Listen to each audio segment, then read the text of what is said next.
భూమి ఇంకా లాగితే వాడికి డౌట్ వస్తుంది. వెళ్దాం పదమ్మా, ఇక తప్పడం లేదు అని శారద భూమి ఇద్దరు కారు ఎక్కేస్తారు. అత్తయ్య కంగారు పడకండి, మళ్ళీ బావకి డౌట్ వచ్చేస్తుంది అని భూమి సర్ది చెప్తూ ఉంటుంది. వీళ్ళేంటి ఇంకా రాలేదు అని కేపీ శారదకు ఒకసారి భూమికి ఒకసారి తెగ కాల్స్ చేసేస్తూ ఉంటాడు. ఎందుకు మీరు ఫోన్ కాల్స్ కట్ చేస్తున్నారు అని గగన్ ప్రశ్నిస్తూ ఉంటే, అంటే బావా మొన్న మేము ఒక షాపింగ్కి వెళ్ళామా, అక్కడ షాప్ వాడు మా ఫోన్ నెంబర్లు తీసుకున్నారు. అది కొనండి ఇది కొనండి అంటూ ఎప్పుడు ఇలా ఫోన్లు చేస్తున్నారులే బావా, అందుకే కట్ చేస్తున్నాం అని భూమి అంటే, అని నువ్వు చెప్తే నేను నమ్మాలనా, అమ్మ నువ్వు చెప్పు అని గగన్ అంటే, భూమి చెప్తే ఒకటి నేను చెప్తే ఒకట, భూమి చెప్పిందే నిజం అని గగన్ అంటాడు. అయితే ఈసారి ఆ షాపు వాడు ఫోన్ చేస్తే నాకు ఇవ్వండి, నేను మాట్లాడతాను అని గగన్ అంటే, చీప్గా షాపు వాడితో నువ్వేంటి బావా మాట్లాడేది, ఏం అవసరం లేదులే అని భూమి అంటుంది. ఈ లోపలే మళ్ళీ కేపీ భూమి ఫోన్కి ఫోన్ కాల్ చేస్తూ ఉండటంతో, ఇలా ఇవ్వు అంటూ గగన్ ఫోన్ లాక్కునేసి హలో అని ఫోన్ లిఫ్ట్ చేస్తాడు. అమ్మో, గగన్ ఏంటి ఫోన్ లిఫ్ట్ చేశాడు అని కేపీ చాలా టెన్షన్ పడుతూ మాట్లాడకుండా మౌనంగా వింటూ ఉంటాడు. హలో ఎవరు, ఎందుకు మాటిమాటికి కాల్ చేస్తున్నావు అని గగన్ అరుస్తూ ఉంటే వెంటనే కేపీ ఫోన్ పెట్టేస్తాడు.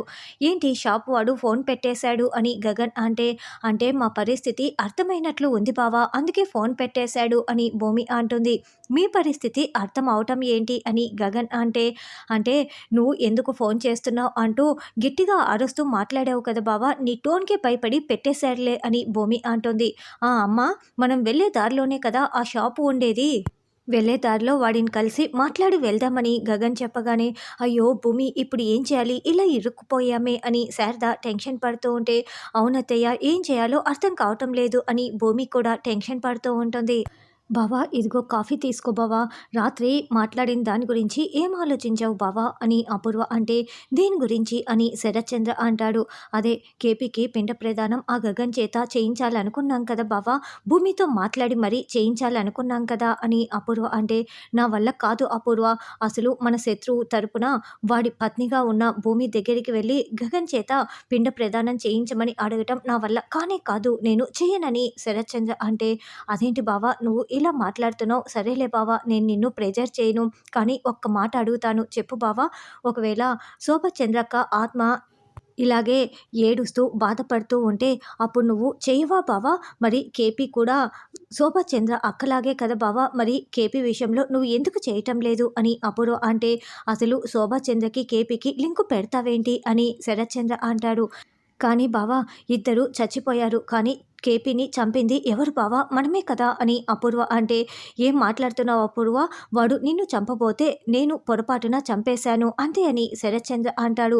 అదే బావా పొరపాటుగా అయినా మన చేతుల్లోనే కదా ఆ కేపీ ప్రాణాలు పోగొట్టుకున్నాడు, మనం చేసిన పాపానికి కాస్తైనా మనం ఏదో ఒకటి చేసి రుణం తీర్చుకోవాలి కదా బావా, మరి కేపీ ఆత్మశాంతి పొందాలంటే అడగక తప్పదు బావా అని అపూర్వ అంటే, కానీ నేను భూమిని ఎలా అసహించుకుంటున్నానో నీకు కూడా తెలుసు కదా అపూర్వ, ఇప్పుడు నా మాట ఎందుకు వింటుంది అని శరత్చంద్ర అంటే, కానీ బావా భూమిని నువ్వు మాత్రమే దూరం పెడుతున్నావు, కానీ భూమిని ఒక్కసారి నువ్వు అమ్మా భూమి అని ఒక్కసారి మాట్లాడి చూడు బావా, తన పంచ ప్రాణాలని తీసుకొచ్చి నీ కాళ్ళ దగ్గర పెడుతుంది బావా, అంత ప్రేమ ఉంది భూమికి నీ మీద.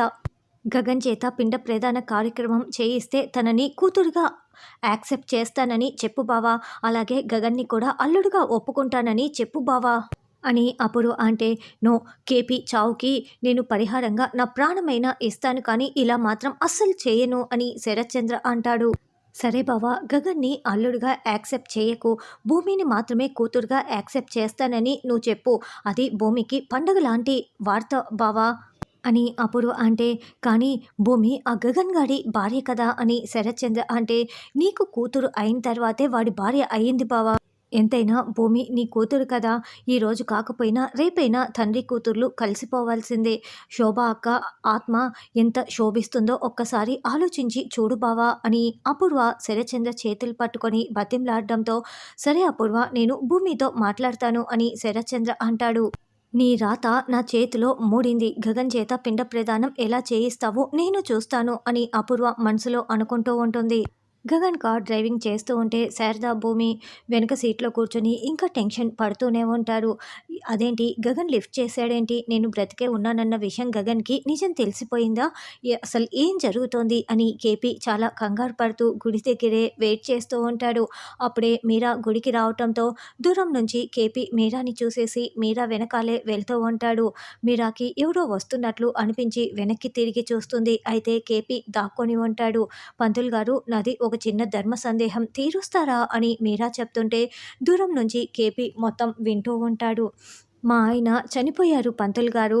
పెద్ద కొడుకు తల కొరివి పెట్టనంటే మేము చిన్న కొడుకు చేతే తల కొరివి పెట్టించాము. ఇప్పుడు మా ఆయన కల్లో కనపడి పెద్ద కొడుకు చేతనే కేవలం పిండ ప్రదానం చేయించాలి, లేకపోతే నా ఆత్మకి శాంతి కలగదని చెప్పారు. పెద్ద కొడుకు చేత మేము ఆ కార్యక్రమం చేయించలేకపోతున్నాము పంతులు గారు. ఆయన ఆత్మ శాంతించటం కోసం ఇలా పెద్ద కొడుకు చేత పిండ ప్రదానం చేయించలేకపోతున్నందుకు పరిష్కారంగా ఆయన ఆత్మ శాంతించటానికి వేరొక మార్గం ఏమైనా ఉంటే చెప్పండి పంతులు గారు అని మీరా ఏడుస్తూ ఉంటే ఇదంతా వింటూ కేపీ కూడా ఏడుస్తూ ఉంటాడు. చూడండమ్మా, ఆత్మ శాంతి కోసం కేవలం పిండ ప్రదానం మాత్రమే చేస్తారు. వేరొక దానికోసం వెతకడం కూడా మహాపాపమే. ఉండండమ్మా, అర్చన చేసి తీసుకొస్తానని పంతులు గారు వెళ్తారు. చూడండమ్మా, మీకొక చిన్న మాట చెప్తాను. మీరు పెద్ద కొడుకు చేత ఆ కార్యక్రమం చేయించలేకపోతున్నానని చాలా బాధపడుతున్నారు. మన ప్రయత్నం మనం చేసినప్పుడు అవతలి వాళ్ళు విననప్పుడు మనం ఆ దేవునితోనే మొరపెట్టుకోవాలి. ఆ దేవుడు ఖచ్చితంగా ఏదో ఒక మార్గం చూపిస్తాడు. ఖచ్చితంగా ఆ పని జరిగేలా చేయిస్తాడు అని పూజారి గారు చెప్తుంటే మీరా చుట్టూ చూసుకుంటూ ఉంటుంది. ఏంటమ్మా వెతుకుతున్నావు అని పూజారి గారు అంటే ఇప్పటికీ ఆయన నా వెనకే ఉన్నట్లు అనిపిస్తోంది పూజారి గారు అని మీరా వెనక్కి తిరిగి చూస్తూ ఉంటే కేపీ అక్కడే దాక్కొని ఉంటాడు. చూడండమ్మా, మీరు ఎంతలా ప్రేమ పెంచుకున్నారో ఆ ప్రేమ మీకు ఇంత త్వరగా దూరం అయిపోయినందుకు నాకు కూడా చాలా బాధగా ఉందమ్మా. నేను చెప్పాను కదా, ఆ దేవుడికే మొరపెట్టుకోండి, తప్పకుండా మీ కోరిక నెరవేరుతుంది అని పంతులు గారు చెప్తారు. స్వామి, ఎందుకు తండ్రి ఆయన్ని ఇంత త్వరగా తీసుకువెళ్ళావు? ఆయన బదులు నా ప్రాణాలు తీసుకువెళ్ళి ఉండొచ్చు కదా అని మీరా గుండెలు పగిలేలా ఏడుస్తూ ఉంటే మీరా బాధను చూడలేక కేపీ మీరా వెనకాలే వచ్చి నిలబడి మీరా వైపు చాలా ప్రేమగా చూస్తూ ఉంటాడు. తర్వాత శరత్చంద్ర ఇంటికి వచ్చి కాలింగ్ బెల్ కొట్టడంతో గగనే డోర్ ఓపెన్ చేస్తాడు. అక్కడ శరత్చంద్ర ఉండటం చూసేసి గగన్ వెంటనే డోర్ క్లోజ్ చేస్తూ ఉంటే నేను నీతో మాట్లాడడానికే వచ్చాను. కేపీకి పిండ ప్రదానం చేయాలి. చిన్న కొడుకు చెర్రీ చేత పిండ ప్రదానం చేయించకూడదు.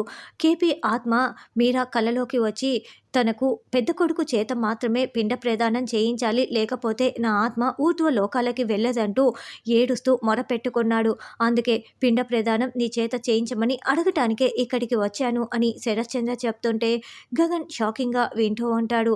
అయ్యో, ఈయనేంటి ఇలా పిండ ప్రదానం అని మాట్లాడుతున్నాడు? భూమి గగన్ చేత పెట్టించకూడదు, చెర్రీ చేత పెట్టించకూడదనే కదా మనం ఆ ప్లాన్ చేసేసి ఇలా ఆ కార్యక్రమాన్ని వాయిదా వేయించాము. ఇప్పుడు గగనే పెట్టాలంట, ఏంటమ్మా ఈ ఘోరం అని శారద ఏడుస్తూ ఉంటే అవునత్తయ్య, నాకు కూడా చాలా బాధగా ఉంది. ఈయన ఒప్పుకోకూడదు అని భూమి చెప్తూ ఉంటుంది.